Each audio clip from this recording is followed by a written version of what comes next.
शास्त्र कौच थरे मृत्यु तापर विचार अच्छी अनंत सुख अनंत जीवन आपण कौन पे प्रस्तुत हो आप आपण लोक मान भुआ बुलाई भावतु नहीं कहीं जानी ना अनेक भावुं मुझे जहाँ कले भी चलो किए देखुची किए कौन कर क्या डरुंट कि नहीं बड़ कथा नहीं जड़े जे आपण को अनंत शास्ति देवे जे आपणकर कर्मर विचार करेंगे एटलिस्ट डरतु डरतु मन रखी था जड़े ईश्वर अच्छा जे सत्य जे वास्तव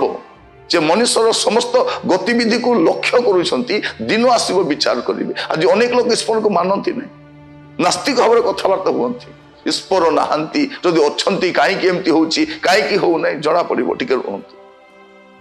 सब जानवे आप प्रभु आज आपण को कथा होती मुझे चाहे मोर प्रिय भाई भाई मैंने आज सतर्क हो